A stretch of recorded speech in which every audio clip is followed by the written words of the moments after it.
Hello everyone, आप सभी का स्वागत है।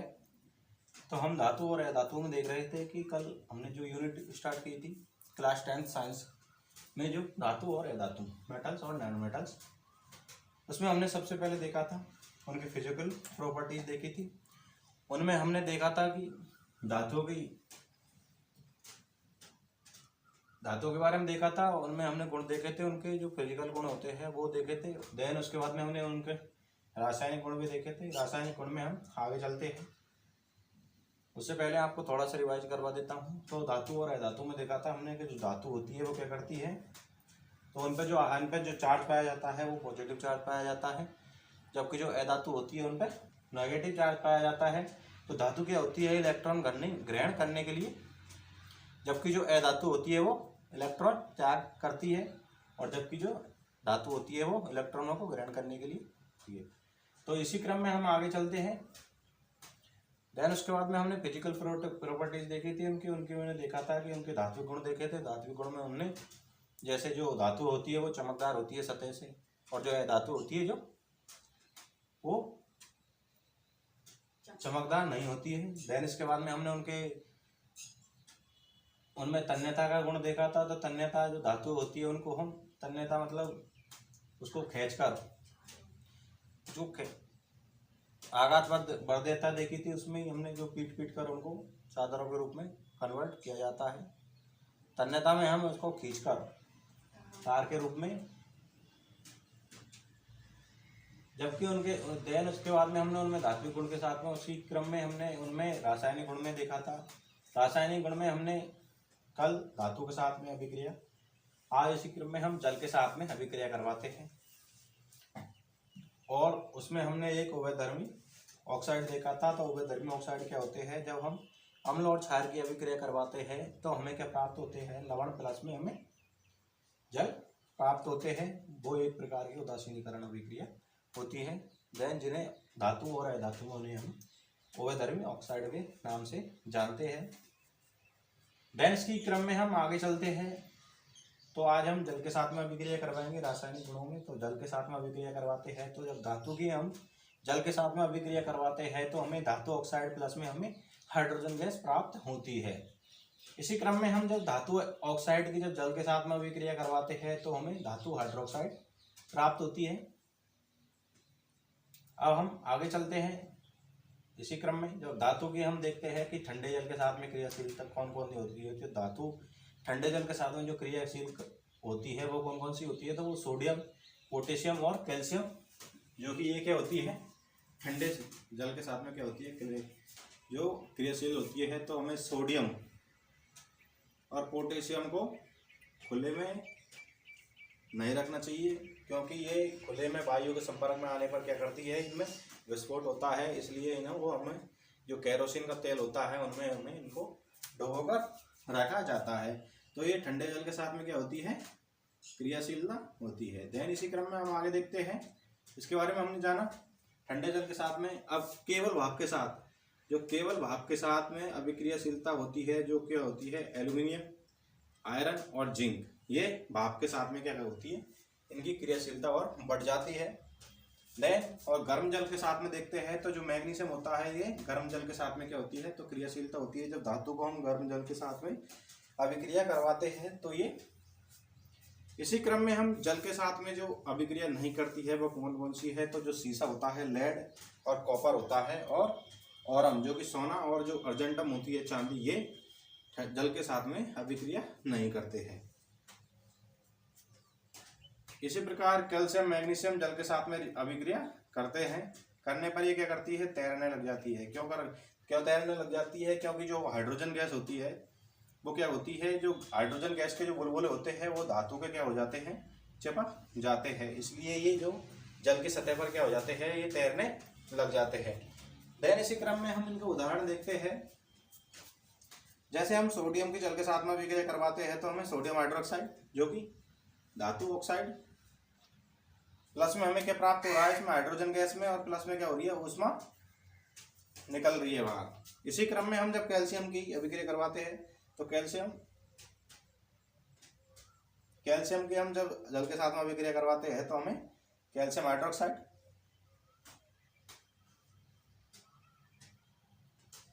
धातु हाइड्रोक्साइड, इसी प्रकार हमें कैल्शियम हाइड्रोक्साइड प्लस में क्या होगा, हाइड्रोजन गैस निकलेगी। इसी क्रम में हम देखते हैं जब मैग्नीशियम की अभिक्रिया करवाते हैं, तो मैग्नीशियम की जब अभिक्रिया करवाते हैं हम जल के साथ में, तो क्या होता है, इसमें मैग्नीशियम हाइड्रोक्साइड बनता है प्लस में हाइड्रोजन गैस हमें प्राप्त होती है। इसी प्रकार जब हम एल्यूमिनियम की अभिक्रिया करवाते हैं, तो एल्यूमिनियम की अभिक्रिया करवाते हैं जब हम इसमें 3 अणु जल के लेंगे, तो इसके साथ में जब अभिक्रिया करवाते हैं तो हमें एल्यूमिनियम ऑक्साइड प्लस में हाइड्रोजन गैस प्राप्त होती है। जब हम आयरन की अभिक्रिया जल के साथ में अभिक्रिया करवाते हैं, तो क्या होता है, हमें आयरन ऑक्साइड प्राप्त होता है प्लस में हमें हाइड्रोजन गैस इसमें प्राप्त होती है। तो हमने देखा कि जब धातु की हम जल के साथ में अभिक्रिया करवाते हैं तो हमें क्या प्राप्त होता है, धातु ऑक्साइड प्राप्त होता है प्लस में हमें हाइड्रोजन गैस इससे क्या होती है, बाहर निकलती है। तो ये एक प्रकार की क्या होती है, ऊष्माक्षेपीय अभिक्रिया भी हम इसे कह सकते हैं। इसमें जो ऊष्मा भी क्या होती है, बाहर निकलती है। इसी प्रकार हम जब धातु ऑक्साइड की अभिक्रिया करवाते हैं जल से, तो हमें क्या प्राप्त होता है, हाइड्रोक्साइड, धातु हाइड्रोक्साइड हमें प्राप्त होता है। तो हमने उदाहरण के माध्यम से समझा धातु कौन कौन सी के साथ कैसे अभिक्रिया करती है। तो ठंडे जल में के साथ हम अभिक्रिया करने वाली क्या होती है, सोडियम, पोटेशियम और कैल्शियम। जबकि केवल भाप के साथ में अभिक्रिया करने वाली एल्यूमिनियम, आयरन और जिंक। और जल के साथ में अभिक्रिया नहीं करने वाले कौन कौन से होते हैं, लेड, सीसा होता है, कॉपर होता है और ऑरम और अर्जेंटम होता है। ये जल के साथ अभिक्रिया नहीं करते हैं। इसी प्रकार कैल्शियम हो, मैग्नीशियम, ये जल के साथ में अभिक्रिया करते हैं।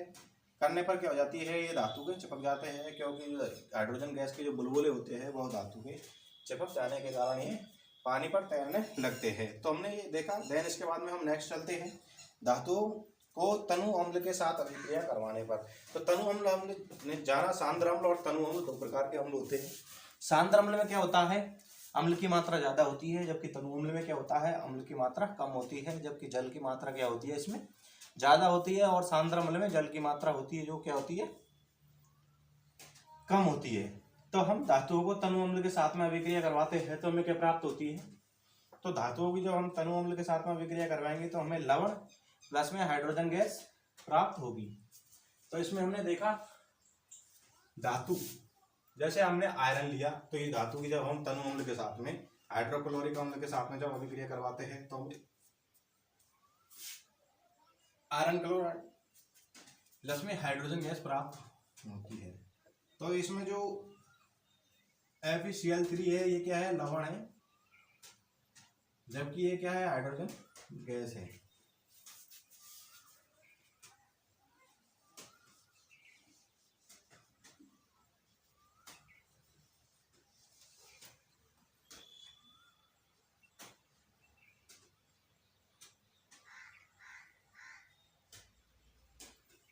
इसी प्रकार हम मैग्नीशियम की जब अभिक्रिया करवाएंगे हाइड्रोक्लोरिक अम्ल से, तो मैग्नीशियम यहाँ क्या है, धातु है, ये मेटल। और जबकि हाइड्रोक्लोरिक अम्ल क्या है, ये तनु अम्ल है। इसकी जब अभिक्रिया करवाते हैं तो हमें मैग्नीशियम क्लोराइड का क्या होगा, लवण प्राप्त होता है, प्लस में हाइड्रोजन गैस हमें प्राप्त होती है। इसी प्रकार हम जिंक क्या है, ये भी मेटल है। इसकी जब हम तनु अम्ल के साथ में हाइड्रोक्लोरिक अम्ल होता है, हाइड्रोक्लोरिक जो एसिड होता है, उसकी जब हम क्रिया करवाते हैं तो हमें जिंक क्लोराइड प्लस में हमें हाइड्रोजन गैस प्राप्त होती है। इसी प्रकार हम एल्यूमिनियम की जब अभिक्रिया करवाते हैं तो हमें क्या प्राप्त होता है, तो जो एल्यूमिनियम की हम तनु अम्ल के साथ में अभिक्रिया करवाते हैं, तनु हाइड्रोक्लोरिक अम्ल होता है, इसके साथ में जब अभिक्रिया करवाते हैं तो हमें एल्यूमिनियम क्लोराइड प्लस में हमें हाइड्रोजन गैस प्राप्त होती है। तो हमने जाना कि धातुओं की जब तनु अम्ल के साथ में हम अभिक्रिया करवाते हैं तो हमें लवण प्लस में हाइड्रोजन गैस प्राप्त होती है। तो यहाँ तक मैं जान रहा हूँ, यहाँ तक आपके समझ में आ गया होगा। देन इसके बाद में देखते हैं जो कॉपर होता है और अर्जेंटम होता है और ओरम। जो कॉपर, चांदी और सोना, ये तनु अम्ल के साथ में अभिक्रिया नहीं करते हैं। ये जल के साथ में भी अभिक्रिया नहीं करते हैं और ये तनु अम्ल के साथ में भी अभिक्रिया नहीं करते हैं। तो हम देखते हैं कि यहाँ तक हमने देख लिया है, तो इसको मैं बता देता हूँ आपको। जब हम इसकी अभिक्रिया करवाते हैं, जैसे कॉपर की HCl से हम अभिक्रिया करवाते हैं, तो इसकी कोई अभिक्रिया नहीं होती है, क्योंकि यहाँ पर Cu है जो क्या है हमारा कॉपर, इस पर क्या होता है प्लस चार्ज होता है, जबकि H+ और Cl- होता है। ये जो HCl होता है ये क्या होता है आसानी से नहीं टूटता है, जिसके कारण ये कॉपर के साथ में बॉन्ड नहीं बना पाता है, इसलिए कोई भी प्रोडक्ट नहीं देता है। नो प्रोडक्ट, जब रिएक्शन नहीं होगी तो प्रोडक्ट भी नहीं बनेगा।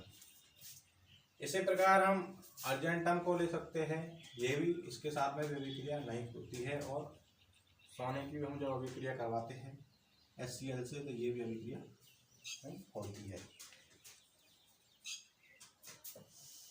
इसी क्रम में हम आगे चलते हैं, यहाँ तक हमने देखा। देन इसके बाद में देखते हैं धातुओं के अन्य धातुओं के लवणों के साथ में अभिक्रिया करवाने पर। तो हम धातु A और लवण विलयन लेते हैं V। तो इसकी जब अभिक्रिया करवाते हैं तो हमें जो लवण विलयन प्राप्त होगा वो A प्राप्त होगा, और धातु जो प्राप्त होगी हमें B प्राप्त होगी। तो ये क्या होता है, जो अधिक क्रियाशील धातु होती है, अधिक क्रियाशील धातुओं से आप समझ सकते हैं कि तुरंत जो अभिक्रिया कर लेती है वो अधिक क्रियाशील धातु होती है। जो अपने कम क्रियाशील धातुओं को क्या करती है, उनके यौगिक से ये क्या कर देती है, उनके यौगिक विलयन से क्या हो जाती है, वो विस्थापित करती है, और ये धातुओं की सक्रियता श्रेणी पर आधारित होती है। आप समझ सकते हैं कि धातु की जो अन्य धातु लवणों के साथ अभिक्रिया करवाते हैं, तो इनमें क्या होता है, जो अधिक अभिक्रियाशील जो धातु होती है वो क्या करती है, जो कम अभिक्रियाशील जो धातुओं के जो लवण होते हैं उनके यौगिक से क्या करती है, विलयन से वो विस्थापित करती है, और धातुओं की ये सक्रियता श्रेणी पर आधारित होती है। तो हम सक्रियता श्रेणी जानते हैं कि सक्रियता श्रेणी क्या होती है, तो इसके बारे में देखते हैं। तो सक्रियता श्रेणी वह सूची जिसमें धातुओं को क्रियाशीलता के अवरोही क्रम में व्यवस्थित किया गया है।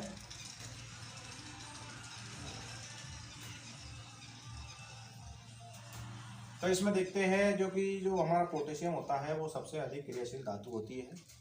देन उसके बाद में सोडियम होता है, देन उसके बाद में कॉपर और मैग्नीशियम होता है। तो अभी हमने देखा कि जो कॉपर होता है वो तनु अम्ल के साथ में अभिक्रिया नहीं करता है। क्यों नहीं करता है, क्योंकि ये अधिक क्रियाशील होता है, इसलिए ये आसानी से जो HCl हाइड्रोक्लोरिक अम्ल होता है उसके साथ में बॉन्ड नहीं बना पाता है, इसलिए प्रोडक्ट नहीं बनाता है, अभिक्रिया नहीं करता है। इसी प्रकार एल्यूमिनियम होता है, इसकी क्या होती है, कम क्रियाशीलता होती है, उससे कम होती है जिंक की, उससे कम होती है जो आयरन होता है, लोहा होता है। देन इसके बाद में जो लेड और सीसा होता है वो सबसे कम क्रियाशीलता होती है। उसके बाद में जो हाइड्रोजन गैस होती है वो सबसे कम अभिक्रियाशील होती है। देन इसके बाद में जो कॉपर होता है वो और भी कम होता है।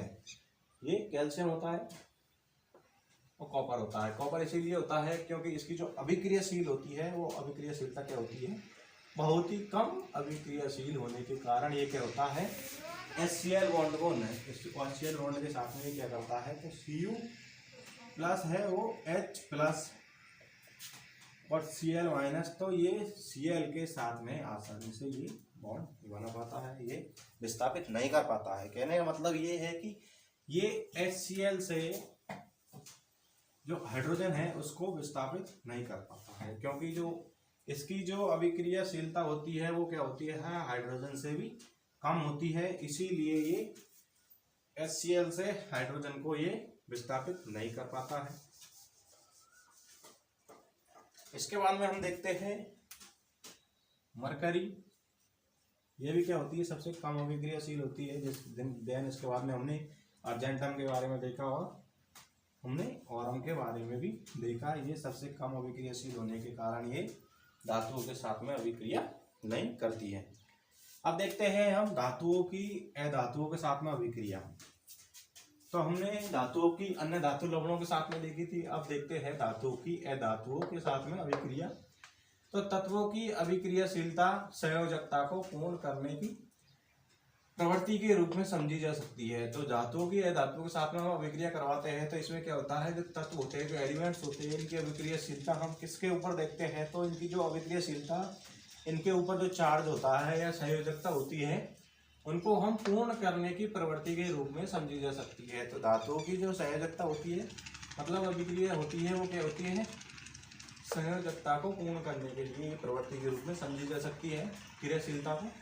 तो धातु के परमाणु अपने संयोजकता कोष में क्या होते हैं, इलेक्ट्रॉन त्याग करते हैं और धनायन बनाते हैं।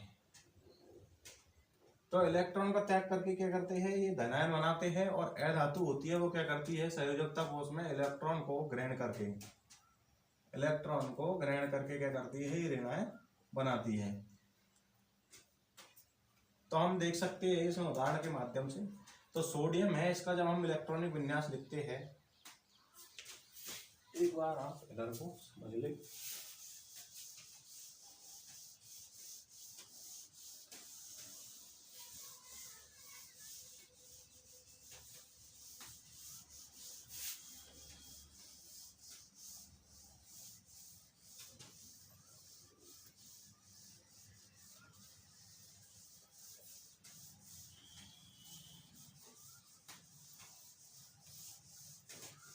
यहाँ तक हमने देख लिया है। देन इसके बाद में देखते हैं जो धातु होती है सोडियम।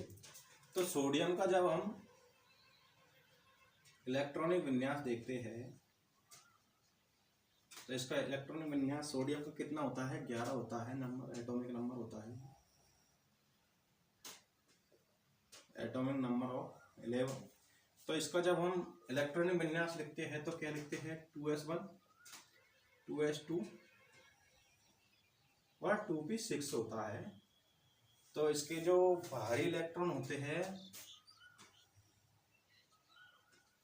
तो हम Na+ को कैसे लिखेंगे, 2 8। देन इसके बाद में हम उसके बाद में जब फर्स्ट इसकी संयोजकता होती है, जिसमें मैक्सिमम जो इलेक्ट्रॉन आते हैं वो 2 आते हैं। देन इसके बाद में 8 आते हैं। देन इसके बाद में हम आगे इसी क्रम में और बढ़ते रहते हैं। तो हम इसका इलेक्ट्रॉनिक विन्यास लिखते हैं तो 11 होता है। तो हमारा इस क्रम में होता है। जब इसमें से जब हम Na+ का मतलब समझते हैं, Na+ हो जाएगा जब ये, तो सोडियम का हमारा इलेक्ट्रॉनिक विन्यास है। जब हम Na+ का लिखेंगे तो क्या हो जाता है, इसमें से ये एक इलेक्ट्रॉन क्या करता है, त्याग देता है, जिससे एक इलेक्ट्रॉन त्याग देगा तो ये एक इलेक्ट्रॉन क्या होगा, दूर हट जाएगा। देन इसके बाद में जो इलेक्ट्रॉनिक विन्यास बचेगा वो 2 8 बचेगा। तो इसके बाद जो इलेक्ट्रॉन रहेंगे वो कितने रह जाएंगे, 10 इलेक्ट्रॉन रह जाएंगे। तो इसकी जो इलेक्ट्रॉन त्याग देता है, तो इस ये क्या बन जाता है, जब सोडियम इलेक्ट्रॉन त्याग रहा है तो ये त्यागने के बाद में क्या हो जाता है, Na+ हो जाता है। ये क्या होता है, सोडियम पॉजिटिव, जिसे हम कह सकते हैं धनायन बना लेता है।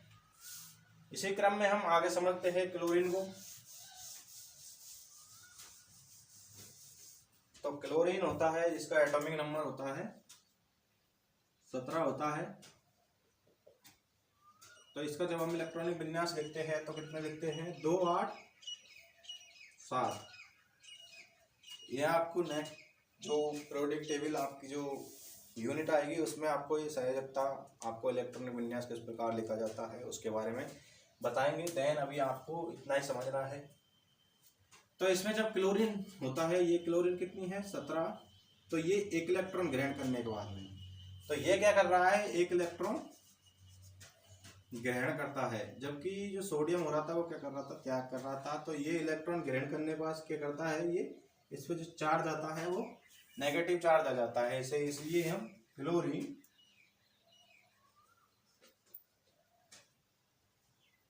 नेगेटिव बनाता है, जिसे हम क्लोरीन या ऋणात्मक कह सकते हैं। तो इसमें जो एक इलेक्ट्रॉन ये ग्रहण कर लेगा तो इसका जब हो जाएगा, तो इसका हम इलेक्ट्रॉनिक जब कॉन्फ़िगरेशन देखते हैं, इलेक्ट्रॉनिक विन्यास, तो इसका इलेक्ट्रॉनिक विन्यास कितना हो जाएगा, तो यहाँ पर 2 8 8 7 था, तो यहाँ पर 2 8 8 हो जाएगा, क्योंकि हमें एक इलेक्ट्रॉन की क्या हो रही थी, एक इलेक्ट्रॉन की वृद्धि होने के कारण।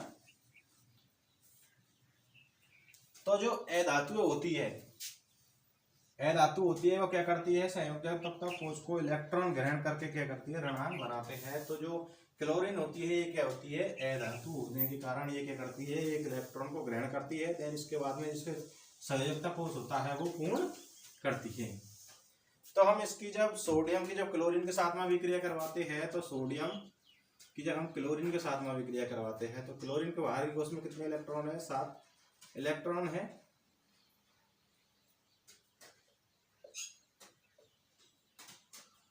तो जब सोडियम प्लस बन जाएगा,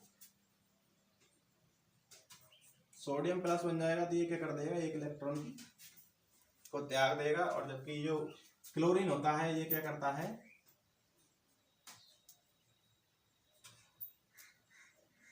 तो ये क्लोरीन होता है, ये दोनों क्या करते हैं, आपस में मिल जाते हैं। तो जो ये यौगिक बनाते हैं वो NaCl बना लेते हैं। इस प्रकार से इनका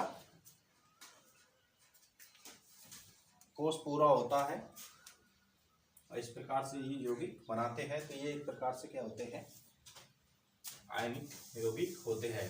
देन इसके बाद में हम नेक्स्ट जो इसकी हेडिंग है वो है आयनिक यौगिक। तो आयनिक क्या होती है, आयनिक यौगिक में हम समझ सकते हैं, जैसे हमारा सोडियम क्लोराइड है, तो इसमें क्या होता है, ये विपरीत, इसमें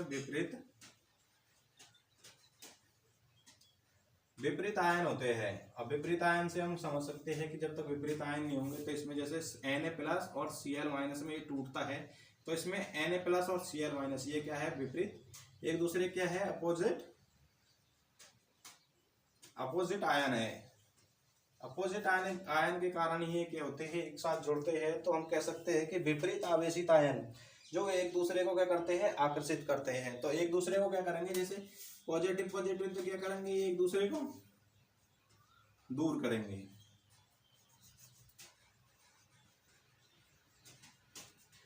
और जबकि जो नेगेटिव और पॉजिटिव होते हैं ये क्या करते हैं, एक दूसरे को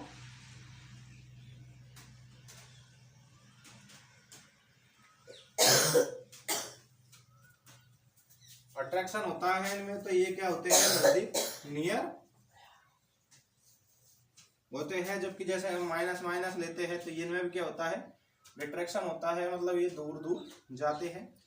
और इसी प्रकार हम प्लस भी हमने ले लिया था, और इसी प्रकार हम जब प्लस माइनस लेते हैं तो इनके बीच में क्या होता है, अट्रैक्शन होता है। तो हम समझ सकते हैं कि जो आयनिक यौगिक होते हैं वो विपरीत आवेशित आयन को क्या करते हैं, एक दूसरे से आकर्षित करते हैं तथा मजबूत स्थिर वैद्युत बल बनाते हैं। तो जो Na+, जो हमारा Na+ और Cl- होता है, जो इनके बीच में ये बॉन्ड बनता है, क्या होता है, स्ट्रॉन्ग होता है, स्ट्रॉन्ग मतलब मजबूत होता है, स्थिर वैद्युत बल के कारण होता है। और ये बंधकर क्या करते हैं, ये आयनिक बॉन्ड बनाते हैं। तो इनके बीच में जो ये बन रहा है वो क्या है, आयनिक बॉन्ड ये बनाते हैं। देन इसके बाद में हम इनके आयनिक यौगिकों के गुणधर्म देखते हैं। तो आयनिक यौगिकों के गुणधर्म में हम देखेंगे,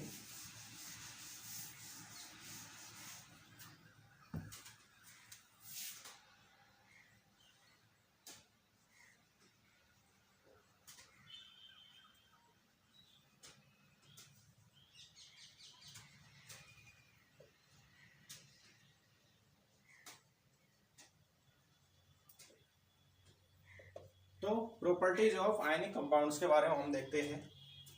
तो इनमें सबसे पहले हम देखते हैं भौतिक प्रवृत्ति देखते हैं। तो इसमें फिजिकल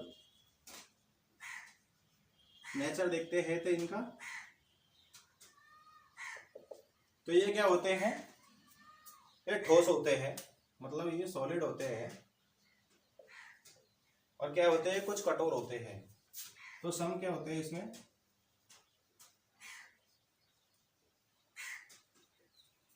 कुछ कठोर होते हैं, और ये क्या हो जाते हैं, भंगुर हो जाते हैं, भंगुर टूट जाते हैं मतलब। तो इन पर जैसे ही हम दाब देते हैं तो क्या हो जाते हैं, भंगुर हो जाते हैं। तो भंगुर होता है, टूटने का जो गुण होता है वो भी भंगुर होते हैं, मतलब थोड़े दाब पे ही क्या हो जाते हैं, फैल जाते हैं। जैसे हम समझ सकते हैं कि नमक को हम जब थोड़े से दिन पर दाब देते हैं तो वो एक तरह से भंगुर हो जाते हैं, टूट जाते हैं। इसी प्रकार हम इसका नेक्स्ट देखते हैं, नेक्स्ट देखते हैं इसमें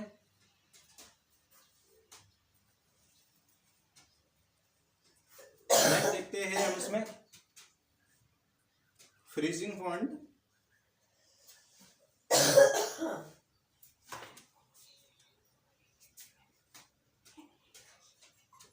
and density. Freezing point and melting point.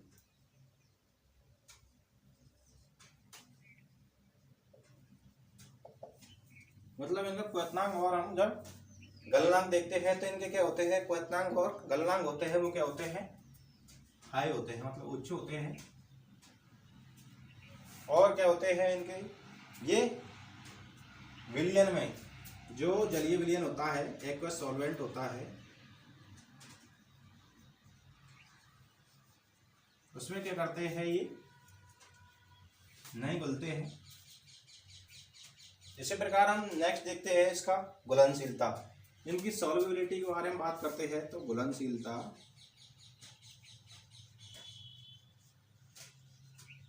Solubility की बात करते हैं हम, तो ये क्या करते हैं, सॉल्युबिलिटी देखते हैं तो ये क्या करते हैं, जल के साथ तो क्या होते हैं, घुलनशील होते हैं। तो ये वाटर के साथ में तो घुलनशील होते हैं, लेकिन क्या होते हैं, जैसे केरोसिन, पेट्रोल, डीजल में क्या होते हैं, ये नो सॉल्वेंट होते हैं, मतलब नहीं घुलते हैं। इसी प्रकार हम नेक्स्ट देखते हैं इनकी विद्युत चालकता।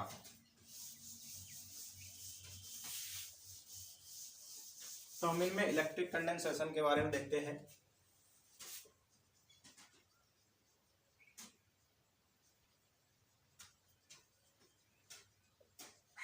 तो इनमें विद्युत चालकता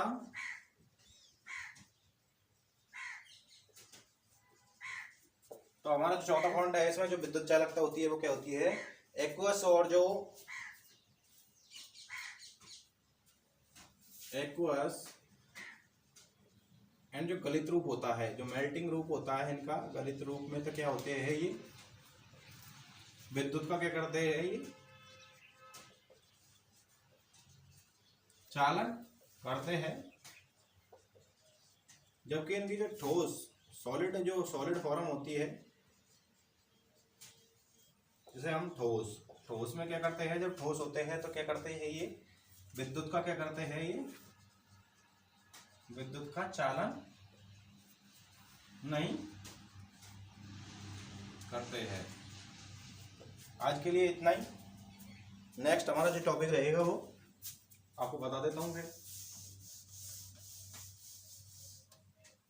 धातुओं की प्राप्ति,